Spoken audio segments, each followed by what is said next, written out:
जी आयां नूं प्यारे विद्यार्थियों, पंजाब स्टेट एजुकेशन बोर्ड की 8वीं जमात की अंग्रेजी की किताब इंग्लिश रीडर उसके प्रोज सैक्शन का लैसन नंबर 10 अर्थात प्रोज 10 जिसका सिरलेख है सेंट रविदास अर्थात संत रविदास।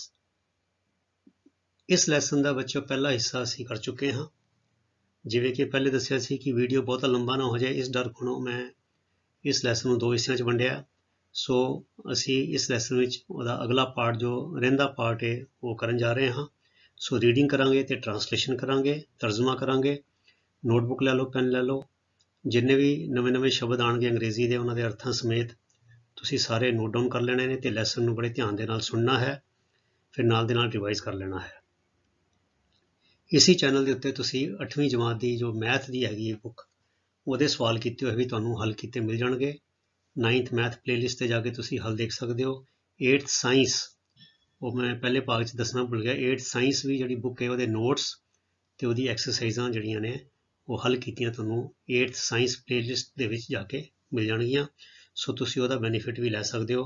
बाकी होर क्लासिस जिद्दां तुहाडी 8वीं की है इंग्लिश है, इसी तरह 5th 6th 7th की इंग्लिश की बुक सारियां कंप्लीट करके एक्सरसाइज ट्रांसलेशन रीडिंग सब करके ऑलरेडी पा दित्तियां गईयां। सो जे तुहाडे घर विच कोई छोटे बच्चे होण जां जिन्हां नूं तुसीं जाणदे हो जो इन्हां क्लासां विच होण ते तुसीं उन्हां नूं इहदे बारे दस सकदे हो। चैनल नूं सबसक्राइब जरूर कर लो ताकि नवीं वीडियोज़ का पता लगता रहे ते वीडियोज़ नूं शेयर कर दिया करो। सो आओ शुरू करिए।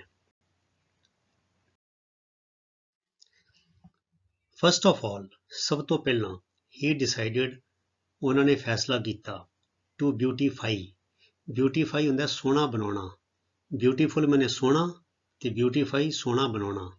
टू ब्यूटीफाई एन एरिया एक खेतर ऑफ दी फॉरेस्ट जंगल दा वेयर जिथे ही कुड मैਡੀਟੇਟ जिथे वो सिमरन कर सकन इन पीस शांति विच। सो ਇਹਦਾ मतलब ਕੀ ਹੋਇਆ, ਸਭ ਤੋਂ ਪਹਿਲਾਂ ਉਹਨਾਂ ਨੇ ਜੰਗਲ ਦੇ ਇੱਕ ਖੇਤਰ ਨੂੰ ਸੋਹਣਾ ਬਣਾਉਣ ਦਾ ਫੈਸਲਾ ਕੀਤਾ ਜਿੱਥੇ ਉਹ ਸ਼ਾਂਤੀ ਨਾਲ ਸਿਮਰਨ ਕਰ ਸਕਣ। ठीक है, मैं पहले एक शब्द ਦਾ अर्थ भी ਦੱਸਦਾ ਤੇ ਫਿਰ ਨਾਲ ਪੰਜਾਬੀ ਦਾ ਸੈਂਟੈਂਸ ਪੂਰਾ ਬਣਾ ਕੇ ਦੱਸ ਦਿੰਦਾ ਤਾਂ ਕਿ ਤੁਹਾਨੂੰ ਪਤਾ ਲੱਗ ਜਾਏ। ਤੁਹਾਡੀ ट्रांसलेशन ਦੀ प्रैक्टिस भी हो जाएगी इंग्लिश टू पंजाबी ਤੇ पंजाबी टू इंग्लिश। ठीक है। वन डे एक दिन वाइल मैਡੀਟੇਟਿੰਗ सिमरन करते हुए ही फैल्ट डिस्टर्बड ਉਹਨਾਂ ਦਾ ਧਿਆਨ ਖਿੰਡਿਆ ਜਾਂ ਉਹਨਾਂ ਦੇ ਜੋ ਕਰ ਰਹੇ ਸੀ ਉਹ 'ਚ ਵਿਘਨ ਪਿਆ ਹੈ ਨਾ, ਉਹਨਾਂ ਨੇ ਵਿਘਨ ਮਹਿਸੂਸ ਕੀਤਾ। He felt disturbed by a sudden मैंने अचानक, मूवमेंट मैंने हलचल हिलजुल इन दी बुशेज बुश होंदी झाड़ी, बुशेज मैंने झाड़ियाँ। तो जंगल विच ਉਹ ਕਰਦੇ ਪਏ ਸੀਗੇ, ਸਿਮਰਨ ਕਰਦੇ ਪਏ ਸੀ ਤੇ ਜੰਗਲ ਝਾੜੀਆਂ ਹੁੰਦੀਆਂ ਬੜੀਆਂ ਸਾਰੀਆਂ। ਸੋ ਇੱਕ ਦਿਨ ਸਿਮਰਨ ਕਰਦੇ ਹੋਏ ਵਾਈਲ ਮੈਡੀਟੇਟਿੰਗ ਝਾੜੀਆਂ ਵਿੱਚ ਹੋਈ ਅਚਾਨਕ ਹਿਲਜੁਲ ਸਡਨ ਮੂਵਮੈਂਟ ਇਨ ਦੀ ਬੁਸ਼ੇਜ਼ ਕਰਕੇ ਬਾਏ ਆ ਕਰਕੇ ਉਹਨਾਂ ਦਾ ਧਿਆਨ ਖਿੰਡਿਆ। ਹੀ ਫੈਲਟ ਡਿਸਟਰਬਡ ਉਹਨਾਂ ਦਾ ਧਿਆਨ ਖਿੰਡ ਗਿਆ। ਠੀਕ ਹੈ। ਰਵੀਦਾਸ ਗॉट ਅਪ ਰਵੀਦਾਸ ਜੀ ਖੜੇ ਹੋਏ ਐਂਡ ਲੁਕਡ ਅਰਾਊਂਡ ਅਤੇ ਆਲੇ ਦੁਆਲੇ ਦੇਖਿਆ। ਰਵੀਦਾਸ ਜੀ ਖੜੇ ਹੋਏ ਆਲੇ ਦੁਆਲੇ ਦੇਖਿਆ। ਆ ਸ਼ੀ ਡੀਅਰ, ਡੀਅਰ ਮੈਨੇ ਹਿਰਨ, ਸ਼ੀ ਡੀਅਰ ਮੈਨੇ ਹਿਰਨੀ, ਇੱਕ ਹਿਰਨੀ ਹੈਡ ਬੀਨ ਕੌਟ ਫਸ ਗਈ ਸੀ ਇਨਾਂ ਨੈਟ ਜਾਲੇ ਵਿੱਚ, ਜਾਲ ਵਿੱਚ ਲੇਡ ਬਾਏ ਵਿਛਾਇਆ ਗਿਆ ਸੀ ਜੋ ਆ ਹੰਟਰ ਇੱਕ ਸ਼ਿਕਾਰੀ ਵੱਲੋਂ। ਠੀਕ ਹੈ। ਲੇ ਮੈਨੇ ਲੇਟਣਾ ਜਾਂ ਵਿਛਾਣਾ मतलब लम्मे पाना या विछा देना। सो लेड थर्ड फॉर्म हैगी है। लेड बाय विछाया गया सी बाय किहदे द्वारा आ हंटर एक शिकारी वालों। सो किसे शिकारी वालों विछाए गए जाल विच एक हिरनी फस गई सी। दी पुअर एनीमल ओ बेचारा जानवर वाज स्ट्रगलिंग जद्दोजहद कर रही सी टू गैट फ्री आज़ाद होने लई, छुट्टन लई। ਵਿਚਾਰਾ ਜਾਨਵਰ ਛੁੱਟਣ ਲਈ ਜੱਦੋ ਜਹਿਦ ਕਰ ਰਿਹਾ ਸੀ। ਐਜ਼ ਦੀ ਹੰਟਰ ਸ਼ਿਕਾਰੀ ਅਪਰੋਚਡ ਹਰ, ਜਿਵੇਂ ਅਪਰੋਚ ਹੁੰਦਾ ਬੱਚੋ ਨੇੜੇ ਜਾਣਾ, ਲਾਗੇ ਜਾਣਾ, ਉਸ ਪਾਸੇ ਜਾਣਾ। ਐਜ਼ ਦੀ ਹੰਟਰ ਅਪਰੋਚਡ ਹਰ ਜਿਵੇਂ ਹੀ ਸ਼ਿਕਾਰੀ ਉਹਦੇ ਵੱਲ ਗਿਆ, ਮਤਲਬ ਜਿਹੜੀ ਹਿਰਨੀ ਜਾਲ 'ਚ ਫਸੀ ਹੋਈ ਸੀ ਉਹਦੇ ਵੱਲ ਗਿਆ। ਸ਼ੀ ਲੁਕਡ ਐਟ ਹਿਮ ਹਿਰਨੀ ਨੇ ਸ਼ਿਕਾਰੀ ਵੱਲ ਦੇਖਿਆ। ਲੁਕਡ ਐਟ ਹਿਮ ਉਹਦੇ ਵੱਲ ਦੇਖਿਆ। ਵਿਦ ਪਲੀਡਿੰਗ ਆਈਜ਼ ਅੱਖਾਂ ਵਿੱਚ ਤਰਸ ਭਰੀਆਂ ਅੱਖਾਂ ਦੇ ਨਾਲ ਉਹਨੂੰ ਦੇਖਿਆ। ਜਿਵੇਂ ਸ਼ਿਕਾਰੀ ਉਸ ਵੱਲ ਆਇਆ ਉਹਨੇ ਉਸ ਵੱਲ ਤਰਲੇ ਨਾਲ ਭਰੀਆਂ ਨਜ਼ਰਾਂ ਨਾਲ ਵੇਖਿਆ। It was as if she was begging. Beg ਹੁੰਦਾ ਬੱਚਿਓ ਭੀਖ ਮੰਗਣੀ, begging ਮੈਨੇ ਭੀਖ ਮੰਗ ਰਹੀ ਸੀ, was begging ਭੀਖ ਮੰਗ ਰਹੀ ਸੀ, for mercy, mercy ਹੁੰਦਾ ਰਹਿਮ, ਠੀਕ ਹੈ, ਜਿਵੇਂ ਕਿ ਉਹ ਰਹਿਮ ਦੀ ਭੀਖ ਮੰਗ ਰਹੀ ਹੋਵੇ, ਉਹ ਹਿਰਨੀ। It was her time to feed, feed ਹੁੰਦਾ ਬੱਚਿਓ ਖਾਣਾ ਖਵਾਉਣਾ, her three ਆਪਣੇ ਤਿੰਨ young ones ਤਿੰਨ ਬੱਚੇ ਛੋਟੇ ਉਹਦੇ ਹਿਰਨੀ ਦੇ, ਕਹਿੰਦੇ ਇਹ ਵੇਲੇ ਉਸਨੇ ਆਪਣੇ ਤਿੰਨ ਬੱਚਿਆਂ ਨੂੰ ਖਾਣਾ ਖਵਾਉਣਾ ਸੀ। ਇਹ ਵੇਲੇ ਮਤਲਬ ਇਸ ਵੇਲੇ ਮਤਲਬ ਜਿਸ ਵੇਲੇ ਉਹ ਫਸੀ ਹੋਈ ਸੀ ਜਾਲ ਦੇ ਵਿੱਚ, ਇਹ ਵੇਲਾ ਉਹਨੂੰ ਆਪਣੇ ਤਿੰਨ ਛੋਟੇ ਬੱਚਿਆਂ ਨੂੰ ਰੋਟੀ ਖਵਾਉਣ ਦਾ ਵੇਲਾ ਸੀ ਉਹਦਾ। ਦੀ ਲਿਟਲ ਵਨਸ ਕੇਮ, ਉਹ ਜਿਹੜੇ ਛੋਟੇ ਬੱਚੇ ਸੀਗੇ ਉਹ ਆਏ, ਜੰਪਿੰਗ ਛਾਲਾਂ ਮਾਰਦੇ, ਟੂ ਹਰ ਉਹਦੇ ਕੋਲ, ਜੁਆਏਫੁਲੀ ਹੱਸਦੇ ਖੇਡਦੇ, ਖੁਸ਼ੀ ਖੁਸ਼ੀ ਆਏ। ਉਹ ਛੋਟੇ ਜਿਹੇ ਖੁਸ਼ੀ ਖੁਸ਼ੀ ਛਾਲਾਂ ਮਾਰਦੇ ਉਸ ਕੋਲ ਆਏ, ਕਿਉਂਕਿ ਉਹ ਲਾਗੇ ਛਾਗੇ ਸੀ, ਜੰਗਲ 'ਚ ਰਹਿੰਦੇ ਸੀਗੇ, ਹਿਰਨੀ ਦੇ ਬੱਚੇ ਵੀ ਆ ਗਏ, ਉਹਨਾਂ ਨੂੰ ਪਤਾ ਕਿ ਇਸ ਵੇਲੇ ਅਸੀਂ ਪ੍ਰਸ਼ਾਦਾ ਪਾਣੀ ਛਕਣਾ ਹੈ, ਸਾਡੀ ਮੰਮੀ ਨੇ ਸਾਨੂੰ ਦੇਣਾ ਹੈ, ਪਰ ਮੰਮੀ ਵਿਚਾਰੀ ਜਾਲ 'ਚ ਫਸ ਗਈ ਸੀ। ਬਟ ਦੇ ਵਰ ਸ਼ੌਕਡ, ਪਰ ਉਹ ਦੰਗ ਰਹਿ ਗਏ, ਇੱਕੋਦਮ ਅਚੰਭਿਤ ਹੋ ਗਏ।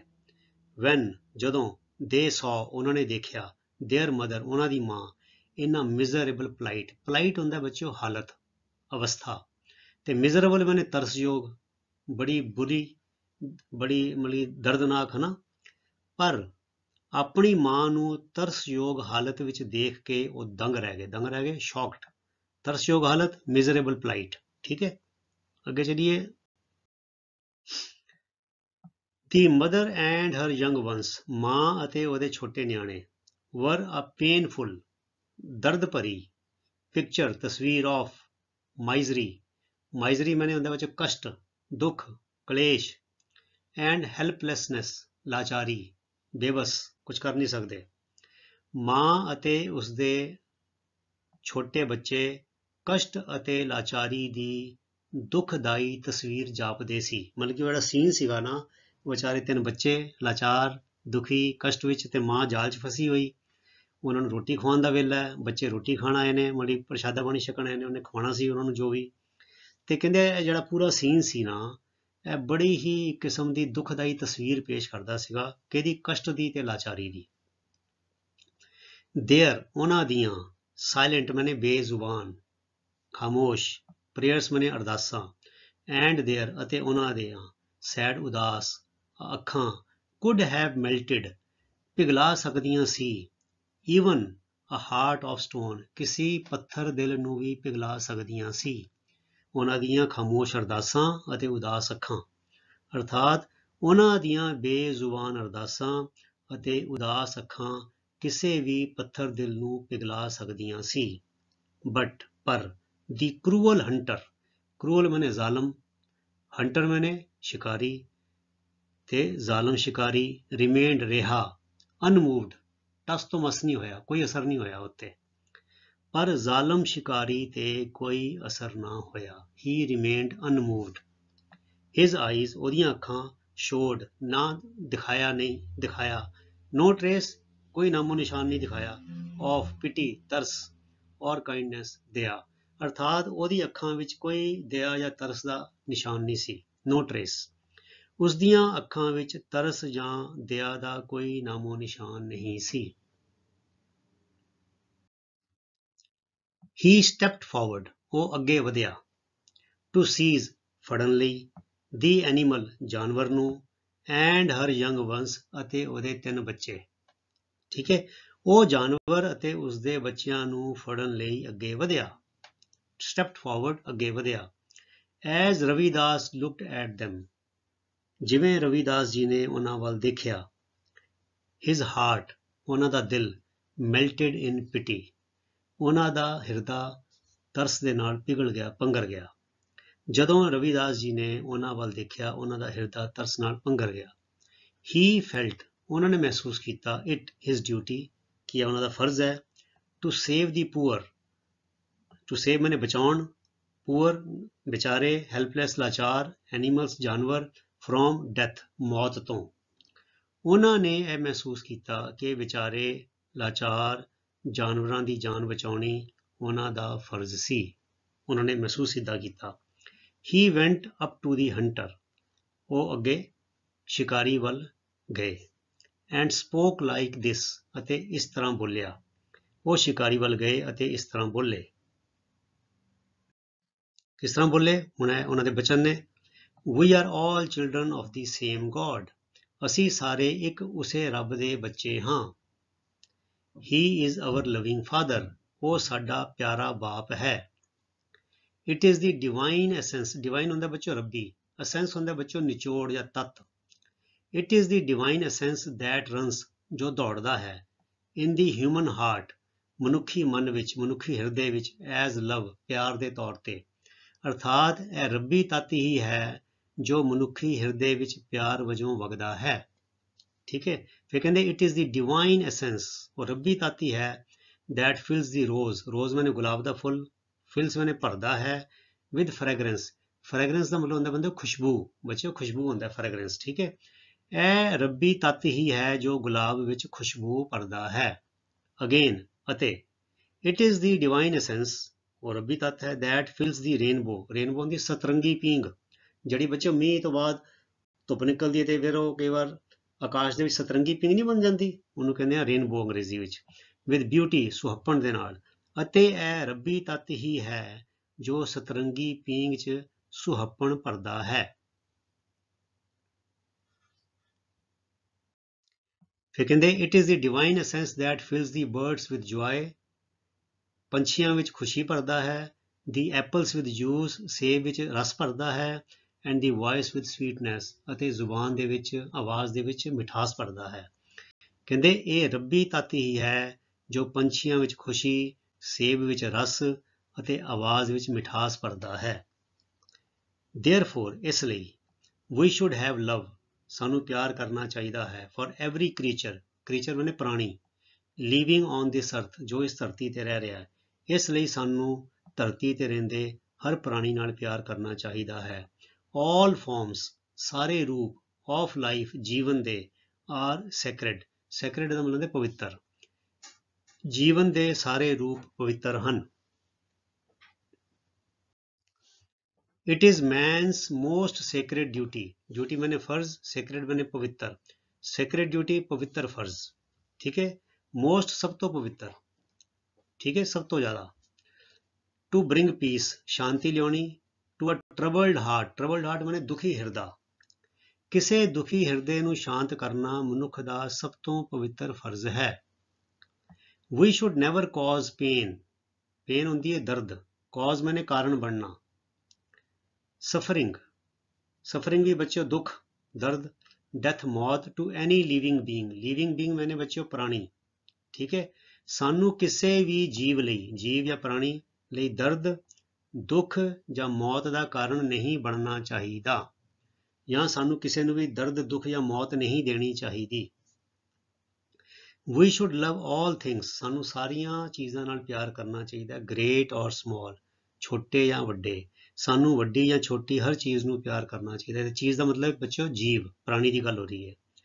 Even a tiny insect, tiny ਮੈਨੇ ਛੋਟਾ, insect ਮੈਨੇ ਕੀੜਾ, in grass ਮੈਨੇ ਘਾਹ, is as sacred as a human child, as sacred ਮਤਲਬ ਉਨਾ ਹੀ ਜਿੰਨਾ ਉਹ, ਜਦੋਂ ਅਸੀਂ ਕਹਿੰਦੇ ਨਾ ਜਿੰਨਾ ਉਹ ਉਨਾ ਹੀ ਉਹ, ਤਾਂ ਅਸੀਂ ਕਹਿੰਦੇ as sacred as ਤਾਂ ਵਰਤਦੇ ਹਾਂ ਅਸੀਂ। ਠੀਕ ਹੈ, ਇਹਦਾ ਮਤਲਬ ਇਹ ਹੋਇਆ ਘਾਹ ਵਿਚਲਾ ਛੋਟਾ ਜਿਹਾ ਕੀੜਾ।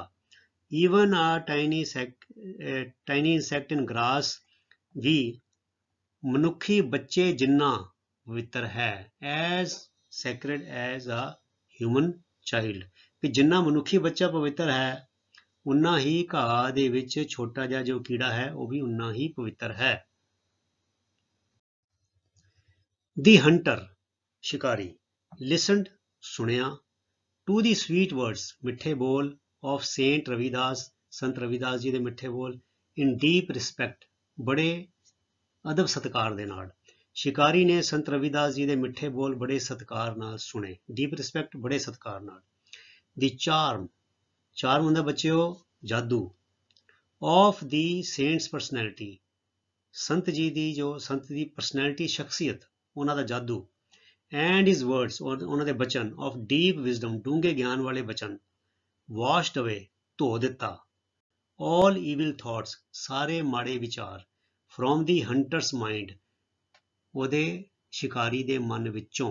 ਸੋ ਇਹਦਾ ਮਤਲਬ ਕੀ ਹੋਇਆ, ਸੰਤ ਜੀ ਦੀ ਸ਼ਖਸੀਅਤ ਦੇ ਜਾਦੂ, charm of the saints personality, ਅਤੇ ਡੂੰਘੇ ਗਿਆਨ, ਡੀਪ ਵਿਜ਼ਡਮ ਦੇ ਬਚਨਾਂ, ਇਹ ਵਰਡਸ ਨੇ ਸ਼ਿਕਾਰੀ ਦੇ ਮਨ ਚੋਂ, from the hunter's mind, ਸਾਰੇ ਮਾੜੇ ਵਿਚਾਰ, all evil thoughts, ਧੋ ਦਿੱਤੇ, washed away। ਠੀਕ ਹੈ, ਇੱਦਾਂ ਬੱਚੇ ਮੈਂ ਦੱਸੀ ਜਾ ਰਿਹਾ ਤੁਹਾਨੂੰ, wash away, ਧੋ ਦੇਣਾ, evil thoughts, ਮਾੜੇ ਵਿਚਾਰ, ਇਹ ਸਾਰੀ ਗੱਲਾਂ ਨੂੰ ਤੁਸੀਂ ਨੋਟ ਕਰੀ ਜਾਓ। ਇਹ ਜਿਹੜੇ ਸ਼ਬਦਾਂ ਦੇ ਜੋੜ ਹੁੰਦੇ ਨੇ, ਇਹ ਤੁਹਾਨੂੰ ਲਿਖਣ ਵਿੱਚ, ਪੜ੍ਹਨ ਵਿੱਚ ਬੜੇ ਕੰਮ ਆਉਣਗੇ। ਠੀਕ ਹੈ, ਫਿਰ ਦੀ ਹੰਟਰ ਫੈਲਟ, ਸ਼ਿਕਾਰੀ ਨੇ ਮਹਿਸੂਸ ਕੀਤਾ, as if a miracle had happened, ਜਿਵੇਂ ਮਿਰੈਕਲ ਹੁੰਦਾ ਬੱਚੋ ਕਰਾਮਾਤ, ਚਮਤਕਾਰ ਹੋ ਜਾਏ, ਹੈਪਨ ਮੈਨੇ ਹੋ ਗਿਆ ਹੋਵੇ। ਸ਼ਿਕਾਰੀ ਨੂੰ ਮਹਿਸੂਸ ਹੋਇਆ ਜਿਵੇਂ ਕਿ ਕੋਈ ਕਰਾਮਾਤ ਹੋ ਗਈ ਹੋਵੇ। ਅਬ ਮੋਮੈਂਟਰੀ, ਮੋਮੈਂਟਰੀ ਹੁੰਦਾ ਬੱਚਾ ਥੋੜ ਚਿਰਾ, ਬਿਲਕੁਲ ਛਿਣ ਭੰਗੜ, ਘੜੀ ਕੁਦਾ। ਕੰਟੈਕਟ ਮੈਨੇ ਸੰਪਰਕ, ਵਿਦ ਦੀ ਗ੍ਰੇਟ ਸੇਂਟ, ਮਹਾਨ ਸੰਤ, ਹੈਡ ਚੇਂਜਡ ਹਿਮ, ਉਹਨੂੰ ਬਦਲ ਦਿੱਤਾ ਸੀ, ਕੰਪਲੀਟਲੀ, ਪੂਰਨ ਤੌਰ ਤੇ। ਉਸ ਮਹਾਨ ਸੰਤ ਦੇ ਨਾਲ ਘੜੀ ਕੁ ਦੇ ਸੰਪਰਕ, ਮੋਮੈਂਟਰੀ ਕੰਟੈਕਟ, ਘੜੀ ਕੁ ਦੇ ਸੰਪਰਕ ਨੇ ਉਸ ਦੀ ਜ਼ਿੰਦਗੀ ਪੂਰੀ ਤਰ੍ਹਾਂ ਬਦਲ ਦਿੱਤੀ ਸੀ। ਪੂਰੀ ਤਰ੍ਹਾਂ ਮੈਨੇ ਕੰਪਲੀਟਲੀ, ਹੈਡ ਚੇਂਜਡ, ਬਦਲ ਦਿੱਤੀ ਸੀ। ਆ ਕਿਲਰ, ਕਿਲਰ ਮੈਨੇ ਹਥਿਆਰਾ, ਹੈਡ ਬਿਕਮ, ਬਣ ਚੁੱਕਾ ਸੀ, ਹੋ ਚੁੱਕਾ ਸੀ, ਫਿਲਡ, ਭਰ ਗਿਆ, ਕਿਹਦੇ ਨਾਲ, ਵਿਦ ਲਵ, ਪਿਆਰ ਦੇ ਨਾਲ। ਕਿਹੜੇ ਪਿਆਰ ਦੇ ਨਾਲ, ਰੱਬ ਦੇ ਵਾਸਤੇ ਪਿਆਰ ਦੇ ਨਾਲ, ਐਂਡ ਆਲ ਹਿਜ਼ ਕ੍ਰੀਏਸ਼ਨ, ਅਤੇ ਰੱਬ ਦੀ ਬਣਾਈ ਸਾਰੀ ਰਚਨਾ ਦੇ ਨਾਲ। ਇੱਕ ਹਥਿਆਰਾ ਰੱਬ ਅਤੇ ਉਸਦੀ ਰਚਨਾ ਦੇ ਪ੍ਰਤੀ ਪਿਆਰ ਨਾਲ ਭਰ ਗਿਆ ਸੀ। ਦੀ ਹੰਟਰ ਪ੍ਰੋਮਿਸਡ, ਪ੍ਰੋਮਿਸ ਮੈਨੇ ਵਾਅਦਾ ਕਰਨਾ, ਦੀ ਹੰਟਰ ਪ੍ਰੋਮਿਸਡ ਮੈਨੇ ਵਾਅਦਾ ਕੀਤਾ, ਸ਼ਿਕਾਰੀ ਨੇ ਵਾਅਦਾ ਕੀਤਾ, ਟੂ ਲੀਡ, ਲੀਡ ਮੈਨੇ ਜਿਉਣੀ, ਮਤਲਬ ਕਿ ਉੱਦਾਂ ਦੇ ਰਸਤੇ ਤੁਰਨਾ। ਵਰਚੁਅਸ ਮੈਨੇ ਹੁੰਦੀ ਹੈ ਗੁਣਾਂ ਵਾਲੀ, ਸਦਾਚਾਰੀ, ਗੁਣਵਾਨ, ਨੈਤਿਕ, ਲਾਈਫ, ਜ਼ਿੰਦਗੀ। ਐਂਡ ਨੈਵਰ, ਅਤੇ ਕਦੀ ਵੀ ਨਹੀਂ, ਟੂ ਕੌਜ਼, ਮਤਲਬ ਕਿ ਕਰਨਾ, ਕੌਜ਼ ਮੈਨੇ ਕਾਰਨ ਬਣਨਾ, ਹਰਟ ਮੈਨੇ ਦਰਦ ਦੇਣੀ, ਟੂ ਐਨੀਵਨ, ਕਿਸੇ ਨੂੰ ਵੀ। ਸ਼ਿਕਾਰੀ ਨੇ ਇੱਕ ਸਦਾਚਾਰੀ ਜੀਵਨ ਜਿਉਣ ਦਾ ਅਤੇ ਕਦੇ ਕਿਸੇ ਨੂੰ ਦੁਖੀ ਨਾ ਕਰਨ ਦਾ ਵਾਅਦਾ ਕੀਤਾ।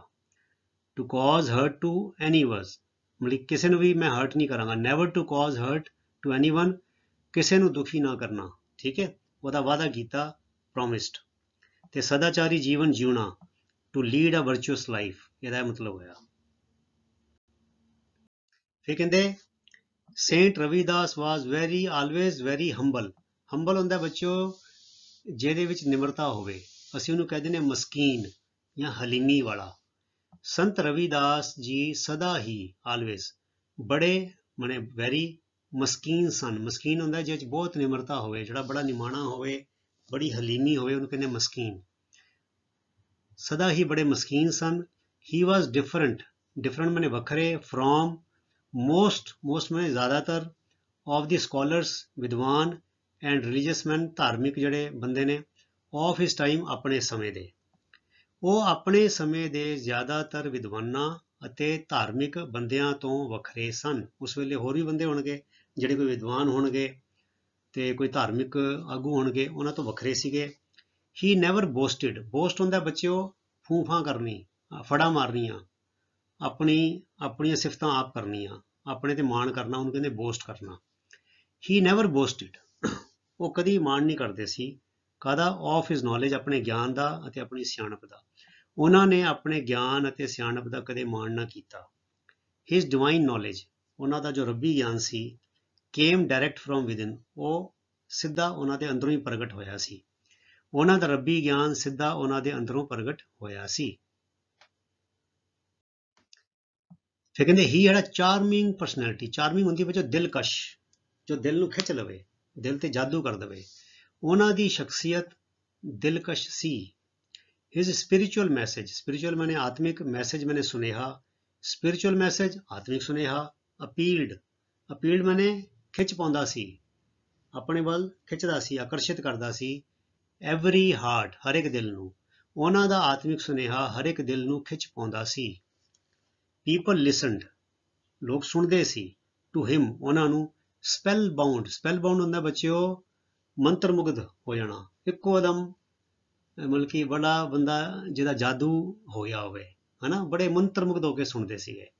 ਸੋ ਲੋਕ ਉਹਨਾਂ ਨੂੰ ਮੰਤਰ ਮੁਗਧ ਹੋ ਕੇ ਸੁਣਦੇ। ਹੀ ਸਪੋਕ, ਉਹ ਬੋਲਦੇ ਸੀ। ਇਨ ਅ ਸਿੰਪਲ, ਸਾਦਾ ਐਂਡ ਕਲੀਅਰ, ਸਪਸ਼ਟ ਮੈਨਰ, ਸ਼ੈਲੀ, ਉਹ ਸਾਦੇ ਅਤੇ ਸਪਸ਼ਟ ਸ਼ੈਲੀ ਵਿੱਚ ਬੋਲਦੇ। ਹੀ ਟੋਲਡ ਪੀਪਲ, ਉਹ ਲੋਕਾਂ ਨੂੰ ਕਹਿੰਦੇ, that all are equal, ਕਿ ਸਾਰੇ ਬਰਾਬਰ ਹਾਂ। in the eyes of God, ਰੱਬ ਦੀਆਂ ਨਜ਼ਰਾਂ ਵਿੱਚ। ਉਹ ਲੋਕਾਂ ਨੂੰ ਦੱਸਦੇ ਕਿ ਰੱਬ ਦੀਆਂ ਨਜ਼ਰਾਂ ਵਿੱਚ ਸਾਰੇ ਬਰਾਬਰ ਹਨ। the distinctions of caste, distinctions ਹੁੰਦਾ ਬੱਚਿਓ ਵਖਰੇਵਾਂ, ਵੰਡਾਂ। ਬੱਚਿਓ ਮੈਂ ਨਾਲ ਨਾਲ ਤੁਹਾਨੂੰ ਵੀ ਦੱਸ ਦਵਾਂ ਕਿ ਗੁਰੂ ਗ੍ਰੰਥ ਸਾਹਿਬ ਜੀ ਵਿੱਚ ਭਗਤ ਰਵਿਦਾਸ ਜੀ ਦੇ 40 ਸ਼ਬਦ ਨੇ ਦਰਜ ਹੋਏ। ਜਦੋਂ ਗੁਰੂ ਨਾਨਕ ਦੇਵ ਜੀ ਉਦਾਸੀਆਂ ਤੇ ਗਏ, ਦੇਸ਼ਾਂ ਵਿਦੇਸ਼ਾਂ ਵਿੱਚ ਗਏ, ਦੇਸ਼ ਦੇ ਅਲੱਗ-ਅਲੱਗ ਸੂਬਿਆਂ 'ਚ ਗਏ, ਤੇ ਜਦੋਂ ਬਨਾਰਸ ਵੀ ਗਏ ਗੁਰੂ ਨਾਨਕ ਪਾਤਸ਼ਾਹ, ਤੇ ਉਹਨਾਂ ਨੇ ਉੱਥੋਂ ਭਗਤ ਰਵਿਦਾਸ ਜੀ ਦੀ ਤੇ ਭਗਤ ਕਬੀਰ ਜੀ ਦੀ ਬਾਣੀ ਇਕੱਤਰ ਕੀਤੀ ਸੀਗੀ। ਤੇ ਫਿਰ ਇਹੀ ਬਾਣੀ ਉਹਨਾਂ ਨੇ ਫਿਰ ਗੁਰੂ ਅੰਗਦ ਦੇਵ ਜੀ ਨੂੰ ਦਿੱਤੀ, ਆਪਣੀ ਬਾਣੀ ਵੀ ਰਚੀ। ਫਿਰ ਗੁਰੂ ਅੰਗਦ ਦੇਵ ਜੀ ਨੇ ਆਪਣੀ ਬਾਣੀ ਰਚੀ, ਉਹਨਾਂ ਨੇ ਗੁਰੂ ਅਮਰਦਾਸ ਜੀ ਨੂੰ ਦਿੱਤੀ। ਗੁਰੂ ਅਮਰਦਾਸ ਜੀ ਨੇ ਆਪਣੀ ਬਾਣੀ ਹੋਰ ਰਚ ਕੇ ਫਿਰ ਉਹ ਬਾਣੀ, ਸਾਰੀ ਬਾਣੀ ਦਾ ਕਰਦੇ ਜਦੋਂ ਗੁਰੂ ਅਰਜਨ ਦੇਵ ਜੀ ਤੱਕ ਪਹੁੰਚ ਗਈ, ਤੇ ਗੁਰੂ ਅਰਜਨ ਦੇਵ ਜੀ ਨੇ ਆਦਿ ਗੁਰੂ ਗ੍ਰੰਥ ਸਾਹਿਬ ਦੀ ਬੀੜ ਤਿਆਰ ਕੀਤੀ, ਤੇ ਉਹਦੇ ਵਿੱਚ ਉਹਨਾਂ ਨੇ ਪਹਿਲੇ 5 ਪਾਤਸ਼ਾਹੀਆਂ, ਗੁਰੂ ਨਾਨਕ ਦੇਵ ਜੀ, ਗੁਰੂ ਅੰਗਦ ਦੇਵ ਜੀ, ਗੁਰੂ ਅਮਰਦਾਸ ਜੀ, ਗੁਰੂ ਰਾਮਦਾਸ ਜੀ, ਤੇ ਆਪਣੀ ਬਾਣੀ ਗੁਰੂ ਅਰਜਨ ਦੇਵ ਜੀ ਨੇ ਵਿੱਚ ਪਾਈ, ਤੇ ਨਾਲ 15 ਭਗਤਾਂ ਦੀ ਬਾਣੀ ਵੀ ਪਾਈ। ਠੀਕ ਹੈ, ਫਿਰ 3 ਗੁਰਸਿੱਖਾਂ ਦੀ ਪਾਈ, ਤੇ ਨਾਲ 11 ਭੱਟ ਜਿਹੜੇ ਗੁਰੂ ਅਰਜਨ ਦੇਵ ਜੀ ਦਰਬਾਰ 'ਚ ਆਏ ਸੀ ਉਹਨਾਂ ਦੀ ਬਾਣੀ ਵੀ ਪਾਈ।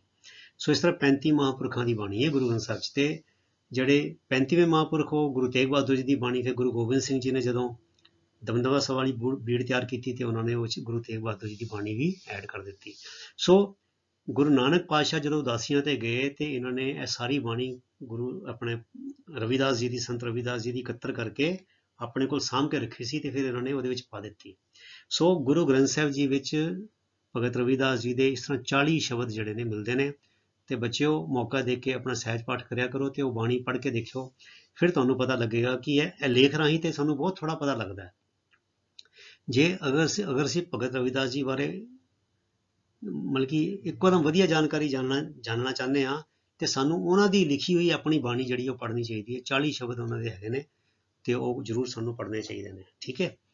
ਦੀ ਡਿਸਟਿੰਕਸ਼ਨਸ ਹੁੰਦੀਆਂ ਬੱਚਿਓ ਵਖਰੇਵਾਂ, ਵੰਡ, ਕਾਸਟ ਜਾਤ, ਕਲਰ ਮੈਨੇ ਰੰਗ, ਕ੍ਰੀਡ ਹੁੰਦਾ ਬੱਚਿਓ ਅਕੀਦਾ, ਵਿਸ਼ਵਾਸ, ਆਰ ਮੀਨਿੰਗਲੈਸ, ਨਿਰਾਰਥਕ, ਇਹਨਾਂ ਦਾ ਕੋਈ ਮਤਲਬ ਨਹੀਂ। ਕਹਿੰਦੇ ਜਾਤ, ਰੰਗ ਅਤੇ ਅਕੀਦੇ ਦੀਆਂ ਵੰਡਾਂ ਨਿਰਾਰਥਕ ਹਨ। ਇਹ ਕਿਸੇ ਗਿਣਤੀ 'ਚ ਨਹੀਂ ਹੈਗੀਆਂ ਕਿ ਬੰਦਾ ਕਿਹੜੇ ਜਾਤ ਵਿੱਚ ਜਨਮਿਆ ਹੈ, ਉਹਦਾ ਰੰਗ ਗੋਰਾ ਹੈ ਜਾਂ ਪੱਕਾ ਹੈ ਜਾਂ ਕਾਲਾ ਹੈ ਜਾਂ ਕਣਕ ਬਿੰਨਾ ਹੈ, ਇਹਨਾਂ ਕੋਈ ਫਰਕ ਨਹੀਂ ਪੈਂਦਾ। ਤੇ ਉਹ ਬੰਦਾ ਕਿਹੜੇ ਵਿਸ਼ਵਾਸਾਂ ਵਿੱਚ ਵਿਸ਼ਵਾਸ ਕਰਦਾ ਹੈ, ਇਸ ਚੀਜ਼ ਦਾ ਵੀ ਕੋਈ ਬਹੁਤਾ ਫਰਕ ਨਹੀਂ ਪੈਂਦਾ। They are all man made, ਇਹ ਸਾਰੇ ਵਖਰੇਵੇਂ ਜਿਹੜੇ ਨੇ ਇਹ ਮਨੁੱਖ ਦੇ ਬਣਾਏ ਹੋਏ ਨੇ, ਇਹ ਸਾਰੀਆਂ ਮਨੁੱਖਾਂ ਦੀਆਂ ਬਣਾਈਆਂ ਹੋਈਆਂ ਹਨ ਵੰਡਾਂ। Saint Ravidas brought great hope, ਸੰਤ ਰਵਿਦਾਸ ਜੀ ਨੇ ਲਿਆਂਦੀ ਕੀ ਗ੍ਰੇਟ ਹੋਪ, ਵੱਡੀ ਆਸ, ਫॉर ਦੋਜ਼, ਉਹਨਾਂ ਲਈ, ਹੂ ਵਰ ਪੂਅਰ, ਜੋ ਗਰੀਬ ਸਨ, ਵੀਕ, ਕਮਜ਼ੋਰ ਸਨ, ਐਂਡ ਬੈਕਵਰਡ, ਅਤੇ ਪਛੜੇ ਹੋਏ ਸਨ। ਗਰੀਬਾਂ, ਕਮਜ਼ੋਰਾਂ ਅਤੇ ਪਛੜਿਆਂ ਲਈ ਸੰਤ ਰਵਿਦਾਸ ਇੱਕ ਵੱਡੀ ਆਸ ਲੈ ਕੇ ਆਏ। ਹੀ ਫਿਲਡ them with hope, ਆਸ, ਕਰੇਜ, ਹਿੰਮਤ, ਕੌਨਫੀਡੈਂਸ, ਸਵੈ ਭਰੋਸਾ। ਉਹਨਾਂ ਨੇ ਉਹਨਾਂ ਵਿੱਚ ਆਸ, ਹਿੰਮਤ ਅਤੇ ਸਵੈ ਭਰੋਸਾ ਭਰਿਆ। ਹੀ ਇੰਸਪਾਇਰਡ them, ਇੰਸਪਾਇਰ ਹੁੰਦਾ ਵਿੱਚ ਪ੍ਰੇਰਨਾ ਕਰਨੀ। ਇੰਸਪਾਇਰਡ them ਮੈਨੇ ਉਹਨਾਂ ਨੇ ਉਹਨਾਂ ਨੂੰ ਪ੍ਰੇਰਨਾ ਕੀਤੀ। ਨੋਟ ਟੂ ਬੋ, ਬੋ ਮੈਨੇ ਹੁੰਦਾ ਝੁਕਣਾ, ਮਤਲਬ ਨਿਉਣਾ, ਜਾਂ ਡਰ ਕੇ ਘਬਰਾ ਕੇ ਗੋਡੇ ਟੇਕ ਦੇਣੇ। ਸੋ ਨੋਟ ਟੂ ਬੋ ਟੂ ਦੀ ਅਨਜਸਟ, ਅਨਜਸਟ ਮੈਨੇ ਹੁੰਦਾ ਵਿੱਚ ਡਿਮਾਂਡਸ, ਜਿਹੜੀਆਂ ਜ਼ਿਆਦਤੀਆਂ ਹੈਗੀਆਂ ਉਹਨਾਂ ਦੀਆਂ, ਬਈ ਹੁਣ ਧੱਕੇ ਕਰਨੇ, ਜਿਹਨੂੰ ਕਹਿੰਦੇ ਧੱਕਾ ਕਰਦੇ ਨੇ, ਜਿੱਦਾਂ ਸਰਕਾਰਾਂ ਵੀ ਧੱਕਾ ਕਰਦੀਆਂ। ਅੱਜ ਵੀ ਅਸੀਂ ਦੇਖ ਰਹੇ ਹਾਂ ਕਿਸਾਨਾਂ ਨਾਲ ਕਿੰਨਾ ਧੱਕਾ ਹੋ ਰਿਹਾ, ਤੇ ਸਾਡੇ ਸਮਾਜ ਵਿੱਚ ਅੱਜ ਵੀ ਉੱਚੀ ਜਾਤੀ ਜਿਹੜੇ ਬੰਦੇ ਨੇ ਉਹ ਨੀਵੀਂ ਜਾਤਾਂ ਵਾਲਾ, ਅਖੌਤੀ ਨੀਵੀਂ ਜਾਤੀਆਂ ਵਾਲੇ ਨਾਲ ਧੱਕੇ ਕਰਦੇ ਨੇ। ਸੋ ਅਨਜਸਟ ਡਿਮਾਂਡ ਦਾ ਮਤਲਬ ਹੈ ਧੱਕਾ ਹੋ ਗਿਆ ਜਾਂ ਜ਼ਿਆਦਤੀਆਂ ਹੋ ਗਈਆਂ।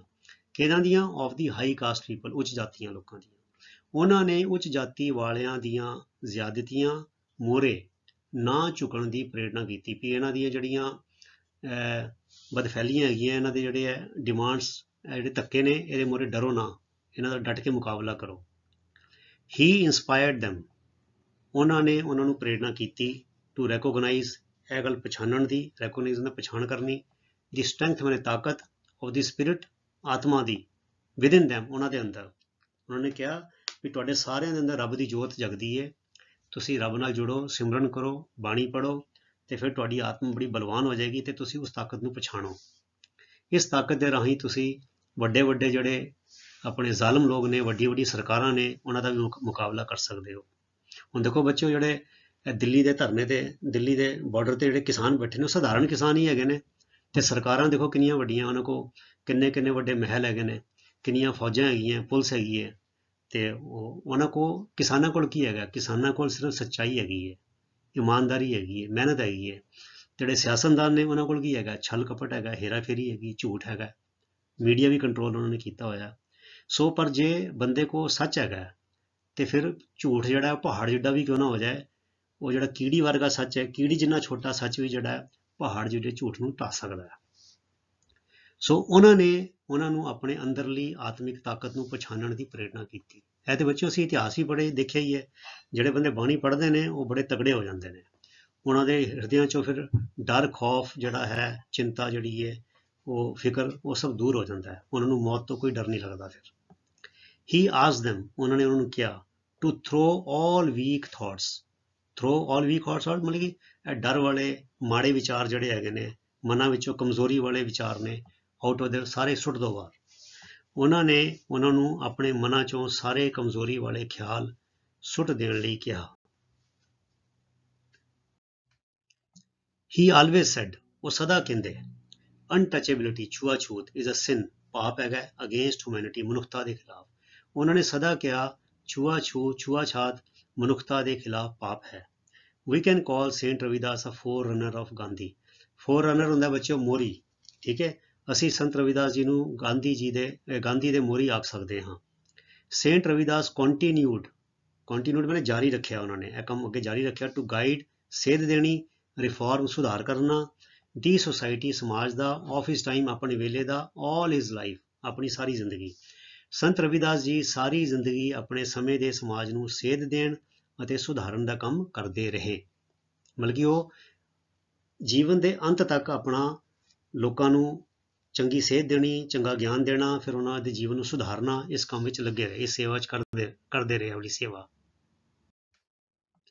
ਈਵਨ ਇਨ ਹਿਜ਼ ਓਲਡ ਏਜ, ਆਪਣੀ ਢਲਦੀ ਉਮਰ ਵਿੱਚ ਵੀ, ਹੀ ਹੈਡ ਦੀ ਡਿਵਾਈਨ ਗਲੋ, ਗਲੋ ਹੁੰਦੀ ਵਜੇ ਚਮਕ, ਡਿਵਾਈਨ ਮਨੇ ਰੱਬੀ ਨੂਰ, ਮਤਲਬ ਡਿਵਾਈਨ ਗਲੋ, ਰੱਬੀ ਨੂਰ, ਰੱਬੀ ਚਮਕ, ਔਨ ਹਿਜ਼ ਫੇਸ, ਉਹਨਾਂ ਦੇ ਚਿਹਰੇ ਤੇ, ਆਪਣੀ ਢਲਦੀ ਉਮਰ ਵਿੱਚ ਵੀ ਉਹਨਾਂ ਦੇ ਚਿਹਰੇ ਤੇ ਰੱਬੀ ਨੂਰ ਸੀ। ਆਲ ਹਿਜ਼ ਮੈਂਟਲ ਫੈਕਲਟੀਜ਼ ਮਤਲਬ ਬੌਧਿਕ ਸ਼ਕਤੀਆਂ, ਰਿਮੇਨਡ ਐਜ਼ ਸਟਰੋਂਗ ਐਜ਼ ਐਵਰ, ਉਹਨਾਂ ਦੀ ਬੌਧਿਕ ਸ਼ਕਤੀਆਂ ਹਮੇਸ਼ਾ ਦੀ ਤਰ੍ਹਾਂ ਉਸੇ ਤਰ੍ਹਾਂ ਮਜ਼ਬੂਤੀ ਨਾਲ ਕਾਇਮ ਰਹੀਆਂ। ਉਹਨਾਂ ਦੀ ਨਹੀਂ ਵਿੱਚ, ਉਹਨਾਂ ਦੀਆਂ ਆਏਗਾ ਇੱਥੇ, ਦੀਆਂ, ਉਹਨਾਂ ਦੀਆਂ ਬੌਧਿਕ ਸ਼ਕਤੀਆਂ ਹਮੇਸ਼ਾ ਦੀ ਤਰ੍ਹਾਂ ਉਸੇ ਮਜ਼ਬੂਤੀ ਨਾਲ ਕਾਇਮ ਰਹੀਆਂ। ਇੱਥੇ ਦੀ ਨਹੀਂ ਆਏਗਾ ਬੱਚਿਓ, ਇੱਕ ਵਚਨ ਨਹੀਂ ਹੈ, ਸ਼ਕਤੀਆਂ ਬਹੁਵਚਨ ਹੈ, ਸੋ ਉਹਨਾਂ ਦੀਆਂ ਇੱਥੇ ਕਰ ਲਿਓ, ਦੀਆਂ, ਐੜੇ ਨੂੰ ਕੰਨਾਂ ਦੇ ਉੱਤੇ ਬਿੰਦੀ ਪਾ ਲਿਓ, ਠੀਕ ਹੈ। ਹਿਜ਼ ਸਪਿਰਿਟ, ਉਹਨਾਂ ਦੀ ਆਤਮਾ, ਰਿਮੇਨਡ, ਰਹੀ, ਅਨਟਚਡ, ਅਛੋ, ਉੱਤੇ ਕੋਈ ਅਸਰ ਨਹੀਂ ਹੋਇਆ ਆਤਮਾ ਤੇ। ਕਿਹਦੇ ਨਾਲ ਅਸਰ ਨਹੀਂ ਹੋਇਆ? ਬਾਈ ਦੀ ਸਟੋਰਮਸ, ਉਥਲ ਪੁਥਲ, ਐਂਡ ਸਟ੍ਰੈਸਿਸ, ਧੰਦੇ ਝਮੇਲੇ, ਆਫ ਦੀ ਮੈਟੀਰੀਅਲ ਵਰਲਡ, ਜਿਹੜਾ ਪਦਾਰਥਕ ਦੁਨੀਆ ਹੈ, ਉਹ 'ਚ ਲੋਕੀ ਕਦੀ ਦੁੱਖ ਤੋਂ, ਕਦੀ ਸੁੱਖ ਤੋਂ, ਕਦੀ ਸੁੱਖ ਵਿੱਚ ਟੱਪਣ ਲੱਗ ਜਾਂਦੇ ਨੇ, ਦੁੱਖ 'ਚ ਰੋਣ ਲੱਗ ਜਾਂਦੇ ਨੇ, ਹਨਾ। ਫਿਰ ਕਦੀ ਕੋਈ ਸੱਟ ਫੇਟ ਲੱਗ ਗਈ ਤੇ ਤਾਂ ਰੋਣ ਲੱਗ ਗਏ, ਜੇ ਕੋਈ ਲੋਟਰੀ ਲੱਗ ਗਈ ਤੇ ਪਾਰਟੀਆਂ ਕਰਨ ਲੱਗ ਗਏ, ਜਾਂ ਜਨਮ ਹੋ ਗਿਆ ਤੇ ਢੋਲ ਵਜਾਉਣ ਲੱਗ ਗਏ, ਕੋਈ ਮਰ ਗਿਆ ਤੇ ਫਿਰ ਰੋਣ ਲੱਗ ਗਏ, ਹਨਾ। ਕਦੀ ਪੈਸੇ ਆ ਗਏ ਤੇ ਫਿਰ ਹੱਸਣ ਲੱਗ ਗਏ, ਜੇ ਪੈਸੇ ਚਲੇ ਗਏ ਫਿਰ ਰੋਣ ਲੱਗ ਗਏ। ਇਹ ਜਿਹੜੀ ਚੀਜ਼ਾਂ ਜਿਹੜੀਆਂ ਨੇ, ਇਹਨਾਂ ਤੋਂ ਜਿਹੜੇ ਗੁਰਮੁਖ ਹੁੰਦੇ ਨੇ ਉਹ ਅਛੋਹ ਰਹਿੰਦੇ ਨੇ। ਸੋ ਜਿਹੜੇ ਭਗਤ ਰਵਿਦਾਸ ਜੀ ਵੀ ਸੀਗੇ, ਉਹ ਇਹਨਾਂ ਚੀਜ਼ਾਂ ਤੋਂ ਅਛੋਹ ਰਹੇ। ਉਹਨਾਂ ਦੀ ਆਤਮਾ ਪਦਾਰਥਕ ਦੁਨੀਆ ਦੀਆਂ ਗੁੰਝਲਾਂ ਅਤੇ ਧੰਦਿਆਂ ਤੋਂ ਅਛੋਹ ਰਹੀ, ਠੀਕ ਹੈ। ਉਹ ਇਹਨਾਂ ਧੰਦਿਆਂ ਦੇ ਵਿੱਚ, ਸੁੱਖ ਦੁੱਖ ਵਿੱਚ ਤੇ ਲਾਹੇ ਟੋਟੇ ਵਿੱਚ, ਜਨਮ ਮਰਨ ਵਿੱਚ ਇਹਨਾਂ ਤੋਂ ਮੁਕਤ ਸੀਗੇ। ਹਿਜ਼ ਐਂਡ ਵਾਜ਼ ਪੀਸਫੁਲ, ਉਹਨਾਂ ਦਾ ਅੰਤ ਬੜਾ ਸ਼ਾਂਤੀਪੂਰਨ ਸੀ, ਅਰਥਾਤ ਉਹ ਆਪਣਾ ਜਿਹੜਾ ਜੀਵਨ ਸੀ ਸਫਲ ਕਰਕੇ ਇੱਥੋਂ ਦੀ ਗਏ।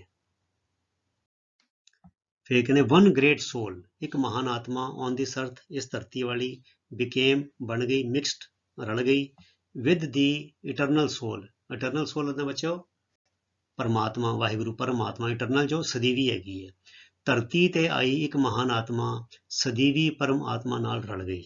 ਠੀਕ ਹੈ, ਇਸ ਤਰ੍ਹਾਂ ਵਨ ਹੈਵਨਲੀ ਲਾਈਟ, ਇੱਕ ਰੱਬੀ ਜੋਤ ਔਨ ਦੀ ਅਰਥ, ਧਰਤੀ ਵਾਲੀ, ਬਿਕੇਮ ਬਲੈਂਡਡ, ਬਲੈਂਡਡ ਮੈਨੇ ਇੱਕਮਿਕ ਹੋਣਾ, with the immortal light, immortal ਹੁੰਦੀ ਬੱਚੋ ਅਮਰ, ਜੋ ਕਦੀ ਨਹੀਂ ਮਰਦੀ, ਅਕਾਲ ਪੁਰਖ ਵਾਹਿਗੁਰੂ, ਅਸੀਂ ਕਹਿੰਦੇ ਨਾ ਆਦ ਸੱਚ ਜੁਗਾਦ ਸੱਚ, ਅਜੂਨੀ, ਵਾਹਿਗੁਰੂ ਜੂਨਾਂ ਵਿੱਚ ਨਹੀਂ ਆਉਂਦਾ, ਉਹਦੀ ਕੋਈ ਮੂਰਤੀ ਨਹੀਂ ਬਣ ਸਕਦੀ, ਇੱਕ ਓਂਕਾਰ ਹੈ, ਉਹ ਸਤਨਾਮ ਹੈ, ਕਰਤਾ ਪੁਰਖ ਹੈ, ਨਿਰਭਉ ਹੈ, ਨਿਰਵੈਰ ਹੈ, ਅਕਾਲ ਮੂਰਤ ਹੈ, ਅਜੂਨੀ ਹੈ, ਸਹਿਭੰਗ ਹੈ।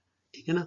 ਸੋ ਉਹ ਪਰਮਾਤਮਾ ਜਿਹੜਾ ਹੈ ਰੰਗ ਰੂਪ ਤੋਂ ਭਿੰਨ ਹੈ, ਰੰਗ ਰੂਪ ਰੇਖ ਤੋਂ ਨਿਆਰਾ ਹੈ, ਤੇ ਉਹ ਜੋਤ ਰੂਪ ਹੈ, ਉਹਨੂੰ ਅਸੀਂ ਇਮੋਰਟਲ ਲਾਈਟ ਕਹਿ ਦਿੰਦੇ ਹਾਂ। ਸੋ ਧਰਤੀ ਦੀ ਇੱਕ ਰੱਬੀ ਜੋਤ ਅਮਰ ਜੋਤ ਨਾਲ ਇੱਕ ਮਿਕ ਹੋ ਗਈ, ਅਰਥਾਤ ਭਗਤ ਰਵਿਦਾਸ ਜੀ ਜਿਹੜੇ ਸੀਗੇ ਉਹਨਾਂ ਦੀ ਜੋਤ ਜਿਹੜੀ ਸੀ ਪਰਮਾਤਮਾ ਦੀ ਜੋਤ ਨਾਲ, ਉਹ ਤੇ ਜਿਉਂਦੇ ਜੀ ਤੇ ਨਾਲ ਸੀਗੀ ਹੀ, ਤੇ ਬਾਅਦ ਚੋਂ ਵੀ ਉਹਨਾਂ ਦੇ ਨਾਲ ਇੱਕਮਿਕ ਹੋ ਗਈ, ਅਰਥਾਤ ਉਹਨਾਂ ਨੇ ਆਪਣਾ ਲੋਕ ਵੀ ਸਵਾਰ ਲਿਆ ਤੇ ਉਹਨਾਂ ਦਾ ਪਰਲੋਕ ਵੀ ਸਵਰ ਗਿਆ। ਤੇ ਜਦੋਂ ਤੱਕ ਉਹ ਇੱਥੇ ਰਹੇ ਉਹ ਆਪਣੇ ਸਮਾਜ ਵਿੱਚ ਇਹ ਜਿਹੜਾ ਗਿਆਨ ਸੀ, ਇਹ ਨੂਰ ਸੀ, ਇਹ ਜੋਤ ਸੀ, ਆਪਣੀ ਖੁਸ਼ੀਆਂ ਜਿਹੜੀਆਂ ਉਹ ਸਦਾ ਹੀ ਵੰਡਦੇ ਰਹੇ। ਤੇ ਅੱਜ ਅਸੀਂ ਸਾਰੇ ਜਦੋਂ ਅਸੀਂ ਗੁਰੂ ਗ੍ਰੰਥ ਸਾਹਿਬ ਨੂੰ ਮੱਥਾ ਟੇਕਦੇ ਹਾਂ ਤੇ ਅਸੀਂ ਭਗਤ ਰਵਿਦਾਸ ਜੀ ਨੂੰ ਵੀ ਮੱਥਾ ਟੇਕਦੇ ਹਾਂ, ਤੇ ਉਹਨਾਂ ਦੀ ਬਾਣੀ ਪੜ੍ਹ ਕੇ ਅਸੀਂ ਆਪਣੇ ਜੀਵਨ ਨੂੰ ਰੋਸ਼ਨ ਕਰਦੇ ਹਾਂ। ਤਾਂ ਤੁਸੀਂ ਵੀ ਪਿਆਰੇ ਵਿਦਿਆਰਥੀਓ ਬਾਣੀ ਵੀ ਜ਼ਰੂਰ ਪੜ੍ਹਿਆ ਕਰੋ। ਇਹ ਦੁਨਿਆਵੀ ਪੜ੍ਹਾਈ ਤੇ ਅਸੀਂ ਜਿਹੜੀ ਦੁਨੀਆ ਦੀ ਕਿਰਤ ਕਰਨ ਲਈ ਪੜ੍ਹਨੀ ਹੈ, ਪਰ ਜੇ ਜੀਵਨ ਨੂੰ ਸਫਲ ਕਰਨਾ ਹੈ, ਜੇ ਜੀਵਨ ਨੂੰ ਅਸੀਂ ਸਾਰਥਕ ਬਣਾਉਣਾ ਹੈ, ਤੇ ਉਹਦੇ ਲਈ ਸਾਨੂੰ ਗੁਰਬਾਣੀ ਵੀ ਪੜ੍ਹਨੀ ਚਾਹੀਦੀ ਹੈ। ਤਾਂ ਜਦੋਂ ਗੁਰਬਾਣੀ ਪੜ੍ਹੋਗੇ ਤੇ ਤੁਹਾਨੂੰ ਭਗਤ ਰਵਿਦਾਸ ਜੀ ਦੇ ਸ਼ਬਦ ਜਿਹੜੇ ਨੇ ਉਹ ਵੀ ਪੜ੍ਹਨ ਨੂੰ ਮਿਲਣਗੇ, ਭਗਤ ਕਬੀਰ ਜੀ ਦੇ ਵੀ ਪੜ੍ਹਨ ਨੂੰ ਮਿਲਣਗੇ, ਤੇ ਹੋਰ ਬਹੁਤ ਸਾਰਾ ਗਿਆਨ ਜਿਹੜਾ ਹੈ ਉਹ 'ਚੋਂ ਪੜ੍ਹਨ ਨੂੰ ਮਿਲੇਗਾ। ਸੋ ਪਿਆਰੇ ਵਿਦਿਆਰਥੀਓ, ਇਸ ਦੇ ਨਾਲ ਹੀ ਸਾਡਾ ਜਿਹੜਾ ਇਹ ਲੈਸਨ ਹੈ ਇਹ ਸਮਾਪਤ ਹੁੰਦਾ ਹੈ।